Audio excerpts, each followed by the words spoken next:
자, 성경에 보면은 여러분 하나님이 제일 싫어하는 것이 뭐였어요? 구약 성경을 보면은 하나님이 제일 싫어하셨던 것이 우상입니다. 우상. 요즘 말로 아이돌이에요. 우상.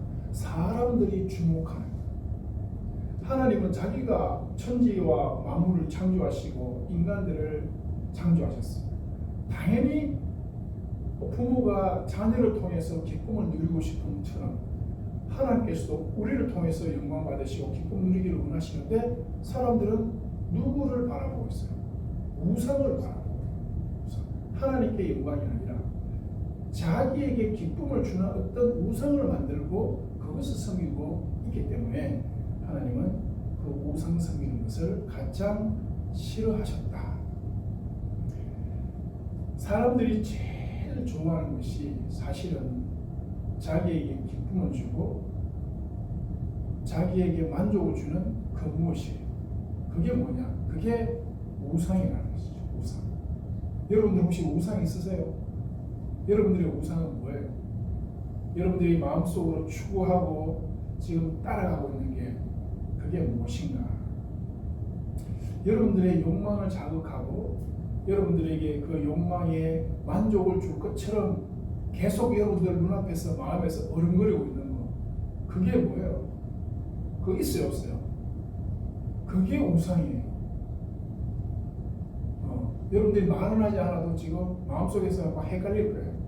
이건가 저건가 하나님을 나는 섬기고 싶은데 순간순간 내 마음속에 들어와서 내 마음을 빼앗아 가는 것들, 하나님 아닌 다른 것에 집중하게 하는 것들, 이런 것들이 사실은 우상입니다.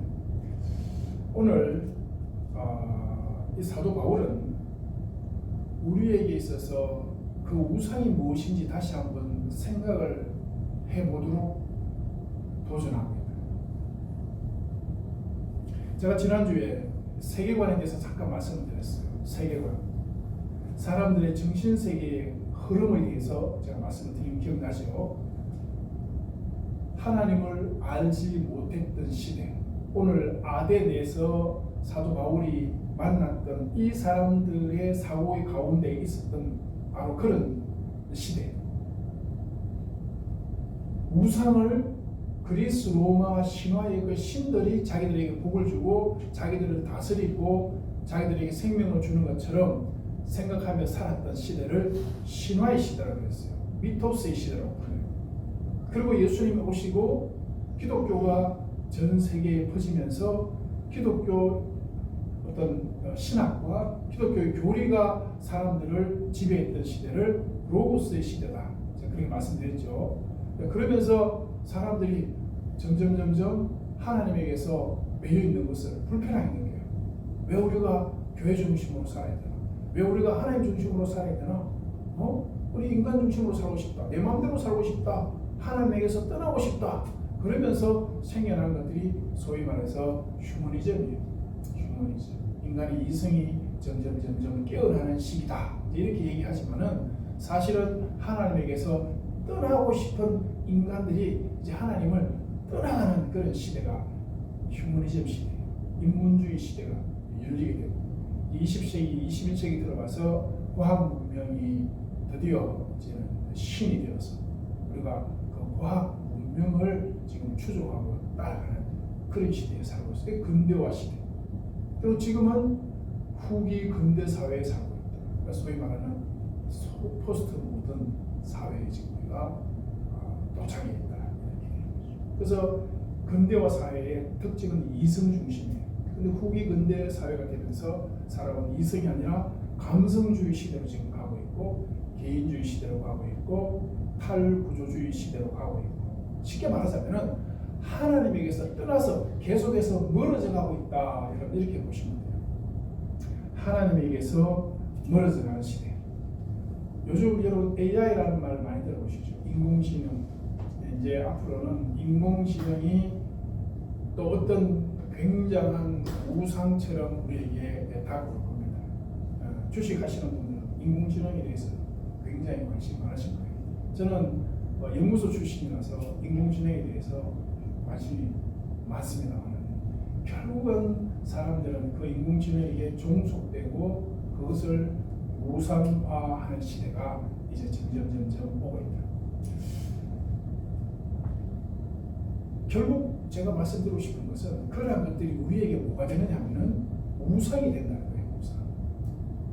하나님 아닌 것이 우리에게 우상이 되면 그게 뭐예요? 그게 곧 죄입니다. 죄가 다른 것이 아니에요. 어떤 사람들은 왜 종교는 사람을 그 죄의 프레임 속에 가둬가지고 자꾸 소위 가스라이팅을 하느냐 이렇게 얘기하죠.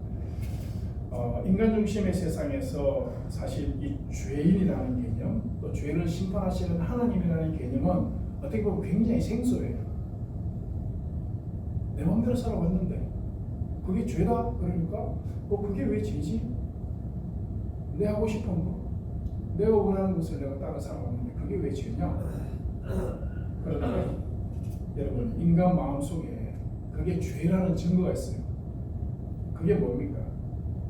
하나님과 죄와 심판에 대한 증거가 사람들의 마음속에 있어요. 그게 뭐죠? 그게 양심이라는 거예요. 양심. 어떤 특정한 법률이 없어. 소위 우리는 죄형 법정주의예요. 법률이 없으면 그 법률을 어기지 않으면 죄가 안 되는 거예요. 무슨 말 아시겠죠? 지금까지는 길거리에서 소변을 봐도 죄가 안 됐어.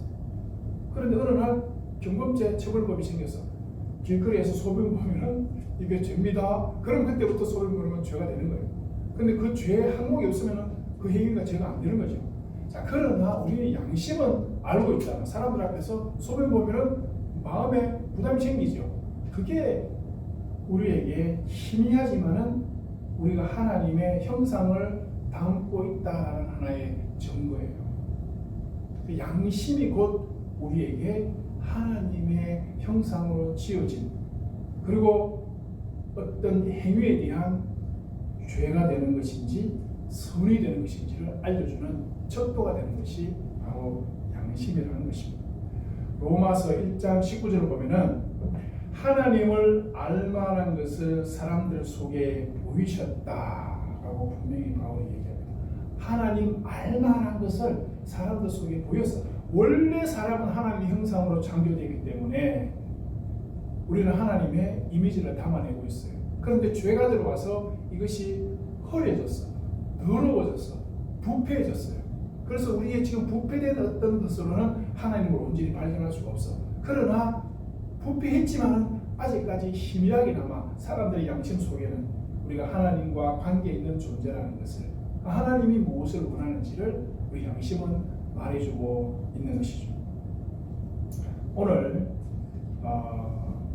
사도 바울은 드디어 철학의 도시 아테네에 이제 도착을 했습니다.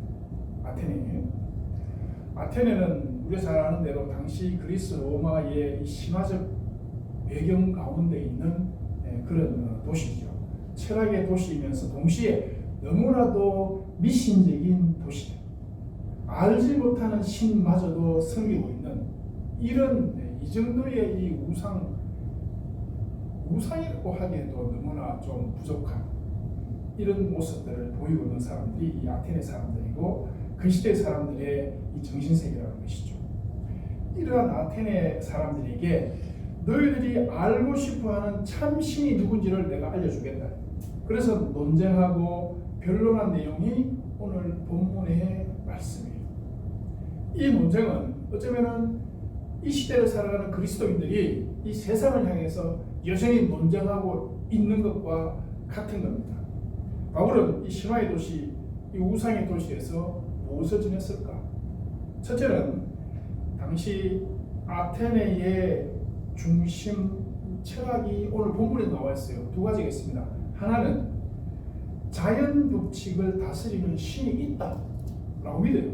이 세상에 있는 모든 것들은 누군가가 다스리고 있다, 신이 분명히 있다라고 생각하는 스토아 철학.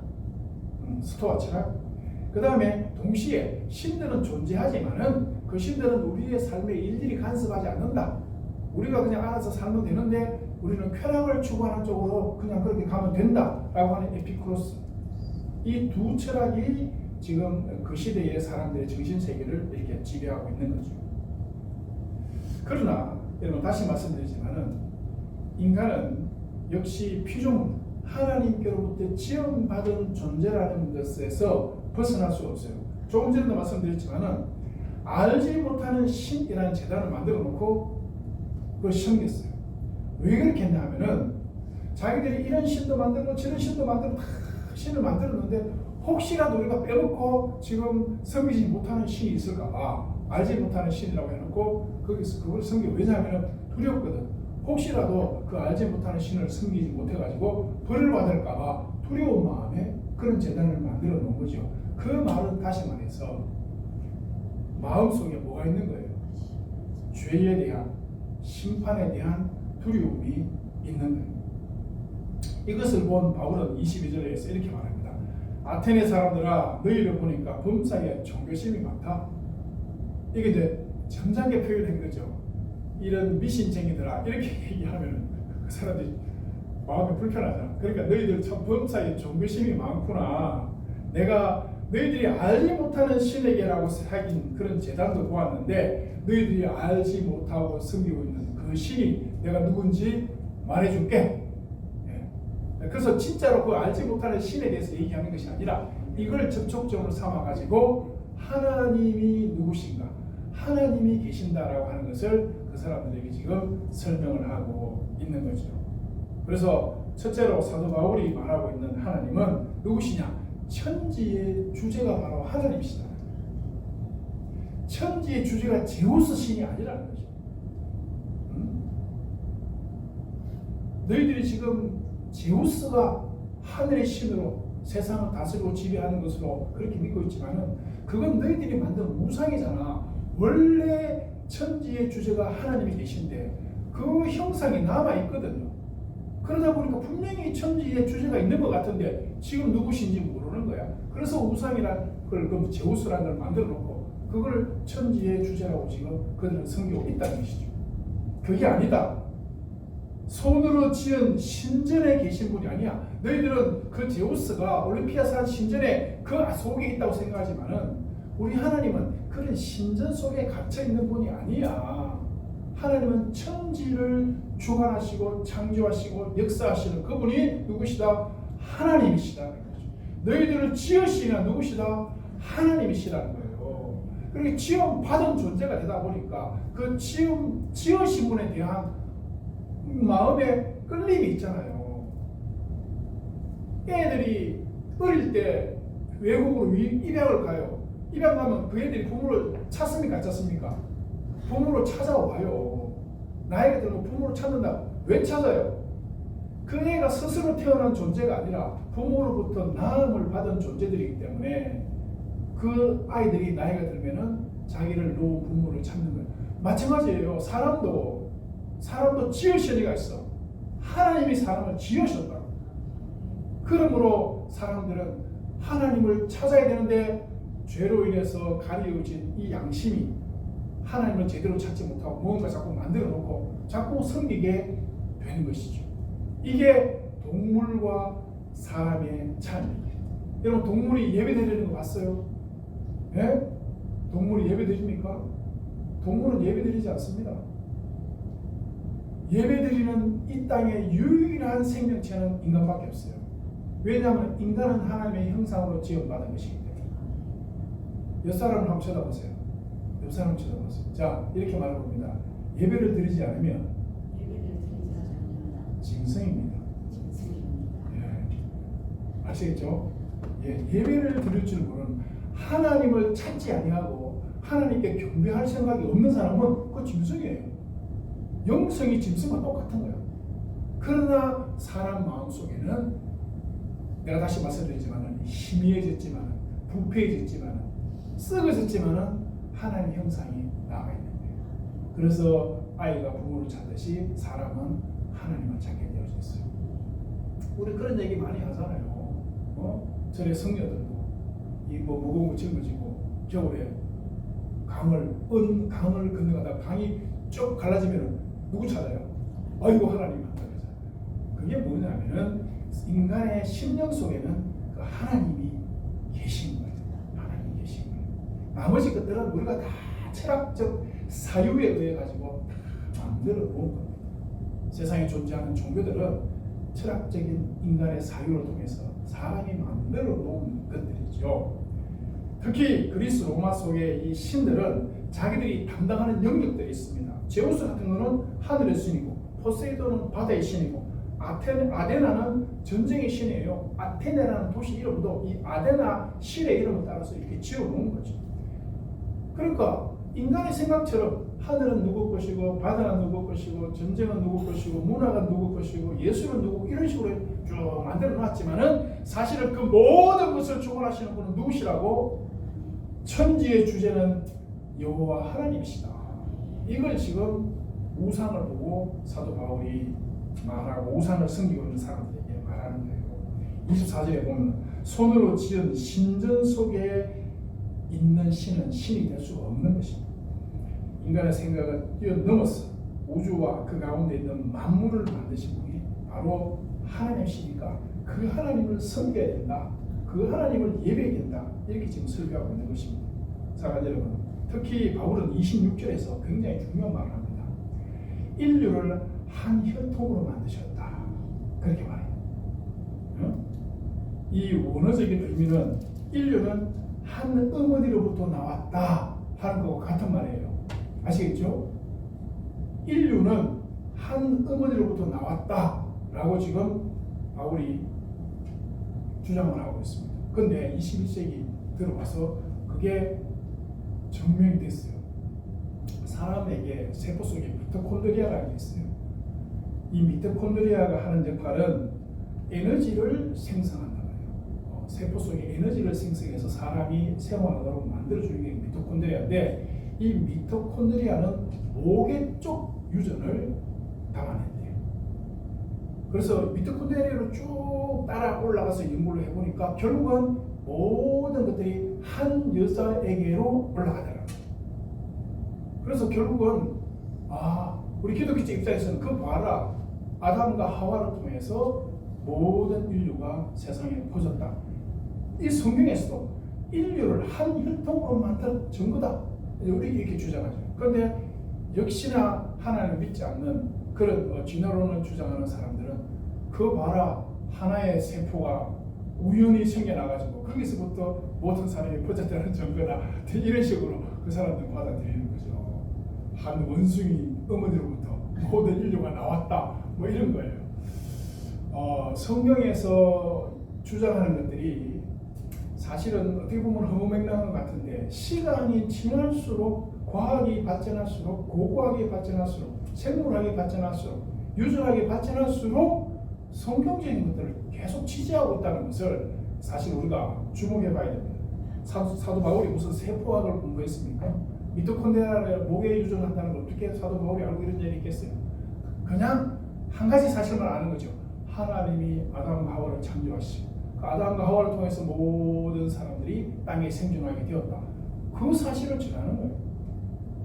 모든 인류의 뿌리는 어디다? 하나님께 있다. 그러므로 너희들 다신적인 그런 신앙 버리고, 우상 버리고 유일하신 창조주 하나님 앞으로 돌아와야 된다.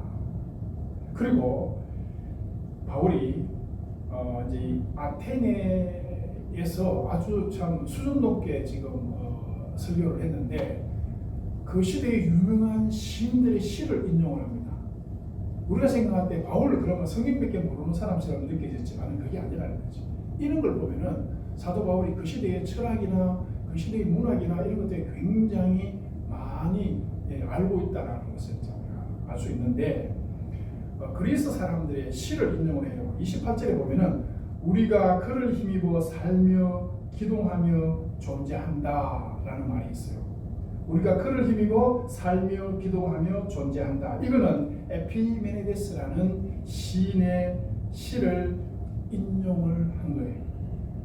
그 시인은 여기서 아마 그를 힘입어 우리가 살며 기도하며 존재한다. 이게 어떤 시는 우상을 얘기했을 겁니다. 또 아라토라는 시인은 우리는 그의 소생이다 라고 하면서 또 어떤 신을 인용을 했을 거예요. 그런데 사도 바울은 이 두 가지를 모두 합쳐서 우상이 아니라 우리가 그의 소생이고 우리가 그를 힘입어 생존하며 살아가는데 우리에게 생존을 제공하시는 분이 누구시다? 우상이 아니고 하나님이시다. 요 하나님께서 인간을 창조하시고 인간이 살아갈 수 있도록 도우시고 인간에게 은혜를 베푸신다라고 하는 거죠. 29절 보면 분명하게 말씀합니다. 우리가 이와 같이 하나님의 소생이 되었은저. 자, 모든 얘기를 하고 결론이 그거예요. 우리가 이와 같이 하나님의 소생이 되었은즉 이제는 사람의 어떤 기술이나 사람의 손이나 사람의 어떤 것으로 만드는 그런 것들을 섬기지 말고 누구를 섬기라? 바로 그 하나님께로 돌아와. 그 하나님을 섬겨라. 그 얘기를 하는 것이죠. 그래서 사도 바울이 전한 핵심 설교의 메시지는 하나님이 온 인류의 주인이시며 인간은 그분을 찾고 그분을 만나야 된다 라고 지금 바울이 설교를 하고 있는 겁니다. 그리고 마지막으로 중요한 도전을 합니다. 30절 하나님이 알지 못했던 시대에는 하나님을 알지 못했던 시대에는 지은 죄에 대해서 간과하셨지만은 이제는 어디서든지 사람들에게 다 명하사 회개하라 하셨다 그랬어요. 자, 여기서 하나님을 알지 못했던 그 시대의 지은 죄에 대해서 간과했다 이 말은 그냥 모른 척 덮어주고 넘어갔다 이렇게 해석하면 안 되고요. 그 시대의 사람들에 대해서 아직까지 하나님이 심판하지 않았다라고 받아들여야죠. 하나님을 알지 못했던 세대의 사람들에 대해서는 하나님의 심판이 유보되어져 있어요. 하나님 언제 어떻게 그들을 심판하실지는 하나님이 알아서 하실 것이고 이제가 언제예요? 예수 그리스도께서 오셨어. 성령이 오셨어. 성령이 왔다는 것은 제가 뭐라 그랬죠? 이제는 예수를 믿고 구원을 얻어야 되는 때가 되었다. 사도행전 처음에 말씀드렸죠. 요엘서를 인용하면서 성령이 오셨다. 이제는 예수를 믿고 구원을 얻어야 된다. 그렇지 않으면 심판받는 때가 됐다. 말세가 되었다. 이제는 마지막 때가 되었다. 그걸 제가 말씀드렸죠. 따라서 이제는 어디서든지 사람들에게 다 명하사 회개하라 하셨다. 왜냐하면 심판의 때가 되기 때문에 그렇습니다. 우리가 과거에 하나님을 몰랐을 때의 지은 거에 대해서는 회개를 해야 돼요. 그때는 몰랐으니까 넘어가면 안 되고 그때를 가만히 생각해 보면 내가 하나님 아닌 것들을 섬겨왔잖아요. 하나님 아닌 것들이 나한테는 가장 중요한 가치였고 내 하고 싶은 대로 하면서 살았잖아요. 하나님 전혀 안종이 없이 그렇게 살아왔던 시대에 대해서 어떻게 하라고? 회개하라는 거예요. 잘못했다고 인정하고 하나님 잘못 살았습니다. 하나님 내가 하나님이 계신데 내 마음대로 살았습니다. 용서해 주십시오. 이제부터는 내가 하나님을 섬기고 하나님께서 기뻐하시는 일을 하면서 내가 살겠습니다. 이렇게 돌아오라. 돌아올 때가 되었다. 집 나간 탕자를 한번 생각해 보세요. 탕자가 아버지를 떠나서 세상에 물질을 추구하면서 물질을 많이 가지고서 아버지 유산을 미리 땡겨 받아가지고 아버지 집을 떠났어요. 돈이 많으니까 아버지 필요 없어. 돈이 많으니까 아버지 필요 없는 거야. 돈이 아버지야. 가지고 나갔는데 돈 있을 때는 사람들이 옆에 와서 막 줄을 서요. 인사도 잘하고 사주니까 돈 팍팍 쓰고 사주니까 사람들 옆에서 절도 하고 하는데 내가 병들고 내가 돈 없으니까 사람들이 나한테 찾아와요 안 찾아와요? 큰 소리로 얘기해보세요. 찾아와요 안 찾아와요? 안 찾아오지. 여러분들이 평소에 돈 많을 때 여러분들이 세상에서 잘 나갈 때는 사람들이 막 찾아옵니다. 아무도 하고 친절하게 잘해줘요. 그런데 내가 병들어서 들어누우면은 사람들이 여러분들에게 잘해줘요 안 잘해줘요? 간병사 선생님 말고는 잘해주는 사람이 아무도 없어요. 사실은 다 귀찮아합니다. 다 귀찮아요. 빨리 안 죽는다 싶은 생각도 할 수도 있어요.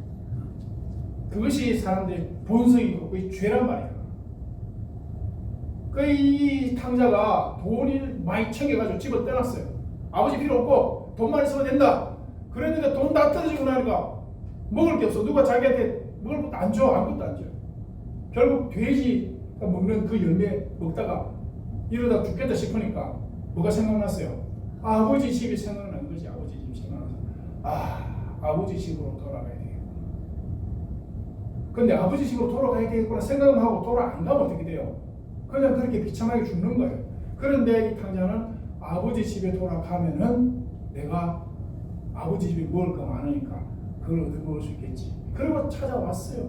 근데 아버지는 아들이 돌아오기를, 아들이 나갈 그날부터 기다리는 거지. 그래서 다른 사람은 휙 지나가도 자기 아들인가 싶어서 막 가슴이 두근거리고, 마침 저기 보니까 아들이 진짜 오거든. 그래 막 맨발로 쫓아가서 아들을 안고 가락지도 끼워주고 목욕도 시켜주고 먹는 것도 마음껏 먹여주고 다시 옛날의 그 아들로 아버지가 회복을 시켜 줬다는 거지. 그 아버지예요. 그분이 누구시라고?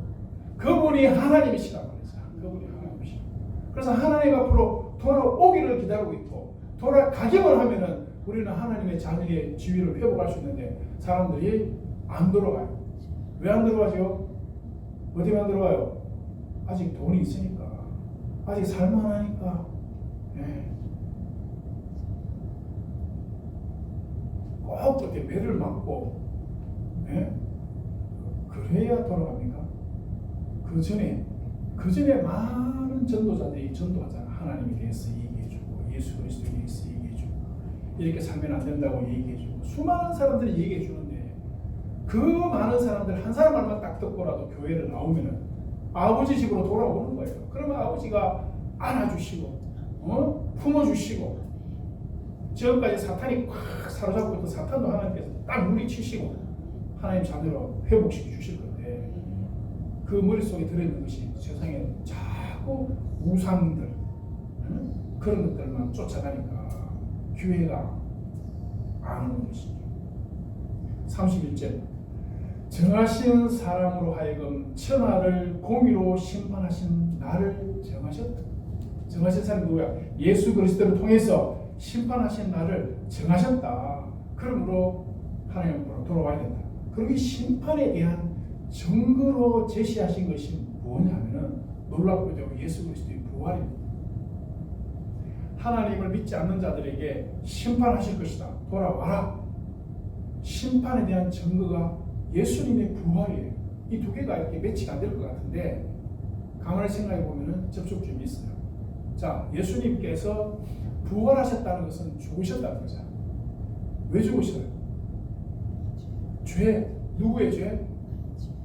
누구의 죄? 예, 우리의 죄. 여러분 각자들의 죄. 하나님을 떠난 그 죄, 우상을 섬겼던 그 죄값을 누가 치러야 돼요? 우리 자신, 여러분 자신이 져야 되는 거지. 그래서 죽어야 돼요. 사망으로 들어가야 되는 것이지. 그런데 예수께서 그 죄를 지시고 자신이 대신 죽으신 거죠. 자신이 대신 죽으신 거예요. 그러니까 예수님이 원래 죄 없는 분이 죄를 지시고 죄값을 치르셨어요. 자, 그러면 죽은 상태로 가만히 있을 필요가 있습니까? 없지요. 죽음이라는 과정을 예수님은 겪으셨어. 그래서 죄값을 치르셨기 때문에 당연히 부활하시는 거지. 예, 예수님은 죄값만 치르면 되는 거지 영원히 죽는 건 아니잖아요. 예수님은 하나님의 아들이시고 세상에 오셔서 우리 죄값만 본인이 담당하시면 되는 거예요. 그 죄값을 담당하시고 내가 죽어야 될 걸 대신 죽어주셨고 그리고 다시 부활하셨어. 그래서 우리가 예수를 믿는 사람은 우리 죄가 예수 그리스도에게 증거가 되고 예수님께서 대신 죽으신 걸로 우리의 죄 문제는 해결이 되는 거죠. 자, 그런데 만약에 예수를 믿지 않는 사람은 어떻게 되겠어요? 그 죄가 어떻게 돼요? 그냥 그대로 있는 거죠. 죄 문제 해결하지 못하고 그 죄가 그 사람이 그대로 있는 거예요. 그러면 그 사람은 그 죄로 인해서 영원히 죽음을 당할 수밖에 없다. 영원한 사망으로 들어갈 수밖에 없는 것이죠. 그러니까 예수 그리스도의 이 부활이 곧 예수를 믿지 않는 자에 대한 하나님을 섬기지 않는 자에 대한 심판을 보여주는 거라고요. 조금 어려운 얘기가 되었을 수도 있긴 하지만은 여러분 그렇습니다. 예수 그리스도의 부활은 곧 우리에게는 예수 믿는 사람들에게는 새 생명을 우리에게 주시는 것이지만 예수 믿지 않는 자들에게는 영원한 그 죄값을 위해서 영원히 죽어야 된다는 것에 대한 확증이에요.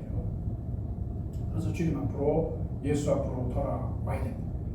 다시 말씀드리지만 여러분 우리가 가장 세상에서 중요하게 생각하는 것이 뭡니까? 세상을 살아갈 때 가장 필요한 게 뭐예요? 돈이 제일 필요해요, 사실. 돈 없으면은 정말 이 생각할 수 없는, 상상도 할 수 없는 그런 비참하고 어려운 상황에 처하게 돼요.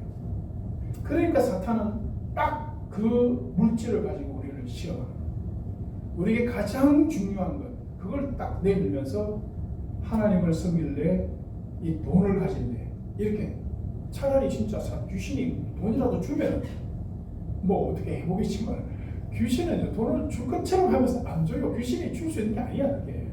그걸 주고 복을 주신 분은 하나님이시지. 단지 귀신은 그걸 가지고 우리를 미혹하는 거예요. 미혹하는 거예요. 지금 줄 것처럼 미혹하는 거죠. 사랑하는 여러분, 지금까지 사도행전에서 베드로를 비롯해서 모든 사도들이 한결같이 주장한 내용이 뭐냐면은 예수님은 구약의 예언대로 죽으셨다가 우리 죄를 대신해서 죽으셨다가 이제 부활하신 분이시다. 이걸 전했어요. 예, 어디 가든지 예수 그리스도의 죽으심과 부활을 전했고 아테네, 이 철학의 도시, 이 미신의 도시에 와서도 접근 방법은 살짝 달랐지만 여전히 예수 그리스도의 부활에 대해서 증언하면 예수 앞으로 돌아와야 된다. 그렇지 않으면 너희들은 심판받게 된다. 회개하라고 지금 외치고 있다고 하죠. 이게 일단은 우리에게 다가와야 돼요. 여러분, 우리가 하나님 아닌 것을 추정하고 자꾸 생각하고 눈만 뜨면 따라가고자 하는 뭔가 우리 마음속에 있는 그런 것들을 극복해야 돼요. 예수 이름으로 그걸 넘어서야 됩니다. 그게 만약에 물질이고 그게 돈이라면은 그걸 따라가는 것이 아니라 그걸 통해서 하나님 앞에 영광을 내드려야 돼요. 그래서 하나님 아버지 물질이 필요하면 물질을 주십시오. 제가 이걸 통해서 진짜 아버지 하나님 앞에 영광이 되는 삶을 제가 한번 살아보겠습니다. 도와주십시오. 그리고 정말 그렇게 살려고 애쓰고 가면은 분명히 하나님께서 길을 여시고 우리의 문제들 여러분 해결하시고 은혜를 베풀어 주실 줄 믿습니다. 제가 마지막으로 한 가지만 더 말씀드리고 싶은 것은 사도 바울이 오늘 아덴에서 이러한 설교를 하게 된 계기가 있어요. 그 계기가 뭔지 아십니까? 16절을 보면 그 성에 우상이 가득한 것을 보고 마음에 뭐 했다? 격분했다 그랬어요. 그 성에 우상이 하나님 아닌 것을 이렇게 섬겨대고 있는 이 사람들을 보고 마음에 격분이 일어났다. 사실 우리가 여러분 이 세상을 바라볼 때 여러분 격분해야 되잖아. 하나님 아닌 것들을 사람들이 이렇게 추종하며 따라가고 있어요. 세상은 온통 싸우고, 제가 말하는 데는 아시겠지만 TV를 켜보세요. 들려오는 소리들이 온통 그런 것밖에 없어. 저는 요새 뉴스 안 봅니다. 끊었어요. 제가 시험 들어가야 되겠더라고. 인간들이 하는 짓이 온통 싸우는 것밖에 없어요. 싸우는 것밖에. 네 편, 내 편, 내 영성이 막 죽어요. 영이 죽어. 특히 무슨 정치 이런 얘기. 우리 애들 보면 절대로 정치에 관심 갖지 마라. 그게 너한테 아무도 백해 무익인데 왜 쓸데없는 그거 관심 가지고 정신을 빼앗기고 마음을 빼앗기나 영성을 잃어버리나. 절대로 관심 갖지 마라. 제가 분명히 애들한테 얘기를 해요. 여러분들도 그렇게 하세요. 그냥 기도만 할 뿐이지. 걱정되면 기도만 하세요. 하나님 알아서 하십니다. 여러분들이 나서가지고 뭐 누구를 지지하고 누구를 욕하고 그 사탄이 하는 짓이에요. 왜 그런 데 쓸데없이 여러분 정령을 낭비하고 인생을 소비합니까? 쓸데없는 거예요. 뭐 때문에 격분하십니까 여러분들? 안 쓰죠? 쓰지 마세요. 쓰는 사람들이 많아. 목사님들 중에도 쓸데없는 데 온통 관심을 많이 가져요. 내가 보면 안타까워요. 그 시간에 성도들 위해서 기도를 하고 성경책에는 한 절에 들어보지 왜 그런 쓸데없는 그런데 인생을 소비하고 있는지 모르겠어. 우리가 격분해야 될 게 있다면 여러분 뭘 위해서 격분해야 돼요? 진짜 세상이 하나님의 정의대로 흘러가지 않는 것에 대해서 격분해야 돼요. 왜 세상이 하나님의 정의대로 흘러가지 않아요? 세상의 공중권세 잡은 자가 누굽니까? 사탄이에요. 너무나 당연한 겁니다. 그래서 예수께서 다시 오셔서 그 사탄들을 심판하실 거예요. 지금 현재 우리는 그 사탄들이 지배하는 이 세상 가운데 있기 때문에 고난도 당하고 힘들고 어려워요. 그러나 예수님 오시면 모든 문제는 해결해 주실 것입니다. 우리 자신이 나는 뭐 세상을 보고 격분하는 것도 우리가 당연히 해야 되지만 가장 중요한 것은 나 자신을 보고 격분해야 돼. 우리 자신이 제대로 하나님의 말씀을 담아내지 못하고 있는 것에 대해서 격분해야 돼. 사실 제가 지난주에 부산에 그 교회에 설교를 나갔잖아요. 제 사람들 열심히 한다고 했는데 하고 나서 가만히 생각해보니까 잠이 안 와요. 며칠 동안 제가 마음속에 미안한 거야. 그분들한테 너무 미안해. 정말 그분들은 정말 제가 이 말씀을 전하는데 너무 순수하게 보석처럼 아름답게 말씀을 받더라고. 그랬는데 내가 돌아서서 가만히 생각해보니까 저분들에게 내가 하나님의 말씀을 더 분명하게 확실하게 전했어야 되는데 내가 남모교회라서 그런 건 절대 아닌데 뭔가 내가 빠뜨린 것 같은 느낌이 들어, 잘못한 것 같은 느낌이 들어가지고 며칠 동안 제가 생각만 하고 미안하고 죄송하더라고요. 사랑하는 여러분, 말씀을 듣겠습니다. 병원에 제가 봉사를 하다가 전에도 말씀드린 기억이 나는데 어떤 의사 선생님 얘기 제가 한번 했죠. 이분이 나가면서 알록달록 옷을 입고 멋지게 쫙 해가지고 나가는데 그분의 뒷모습을 딱 보는 순간 불쌍한 생각이 드는 거예요. 참 불쌍하다. 하루 종일 아침 출근해서 저녁 늦게까지 하루 종일 어디 진료실에 갇혀가지고 그거 하고 저녁 시간 되면 이제 사고 갈아입고 뭐 모임에 가는지 뭐 집에 가는지 가시잖아요. 가는데 저 사람들이 저렇게 인생을 저렇게 살아가고 있구나. 하나님을 알지 못하고 하루하루 살아가다가 결국은 어느 날 죽음으로 인생이 끝난단 말이에요.